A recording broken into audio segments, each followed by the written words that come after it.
ఇక్కడ ఉన్న మీ అందరికీ వేదిక మీద కూర్చున్న మాకెంత బాధ ఉందో. అయ్యో కేసీఆర్ గారు లేరు, అయ్యో పేద ప్రజల సంక్షేమం ఆగిపోయింది, అయ్యో మన ప్రభుత్వం పోయినాక కరెంటు పోతుంది, మంచినీళ్ళు చక్కగా వస్తలేవు, మళ్ళీ వాటర్ ట్యాంకర్లు తిరిగే పరిస్థితి వచ్చింది.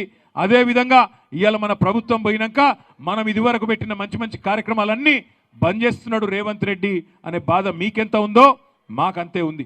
నిజంగానే కేసీఆర్ తిరిగి రావాలి అని మీరు అనుకుంటే, కేసీఆర్ గారు మళ్ళీ రాష్ట్ర రాజకీయాన్ని శాసించే రోజు రావాలి అని మీరందరూ అనుకుంటే పార్లమెంట్ ఎన్నికల్లో మాకొక 10-12 సీట్లు ఇవ్వండి, మళ్ళీ సంవత్సరం లోపలనే రాష్ట్ర రాజకీయాన్ని కేసీఆర్ గారే శాసించే పరిస్థితి తిరిగి వస్తుందనే మాట కూడా నేను మీకు విజ్ఞప్తి చేస్తా ఉన్నా. నిజంగా టీఆర్ఎస్ కార్యకర్తలు మీరు కనుక కష్టపడితే వరంగల్లో గులాబీ జెండా ఎగరడాన్ని ఎవరు కూడా ఆపలేరు. ఇక్కడ ఉన్న మీ అందరికీ వేదిక మీద కూర్చున్న మాకెంత బాధ ఉందో.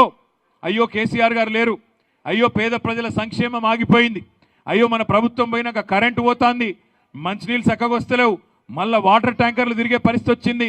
అదేవిధంగా ఇవాళ మన ప్రభుత్వం పోయినాక మనం ఇదివరకు పెట్టిన మంచి మంచి కార్యక్రమాలన్నీ బంద్ చేస్తున్నాడు రేవంత్ రెడ్డి అనే బాధ మీకెంత ఉందో మాకంతే ఉంది. నిజంగానే కేసీఆర్ తిరిగి రావాలి అని మీరు అనుకుంటే, కేసీఆర్ గారు మళ్ళీ రాష్ట్ర రాజకీయాన్ని శాసించే రోజు రావాలి అని మీరందరూ అనుకుంటే పార్లమెంట్ ఎన్నికల్లో మాకొక 10-12 సీట్లు ఇవ్వండి, మళ్ళీ సంవత్సరం లోపలనే రాష్ట్ర రాజకీయాన్ని కేసీఆర్ గారే శాసించే పరిస్థితి తిరిగి వస్తుందనే మాట కూడా నేను మీకు విజ్ఞప్తి చేస్తా ఉన్నా. నిజంగా టీఆర్ఎస్ కార్యకర్తలు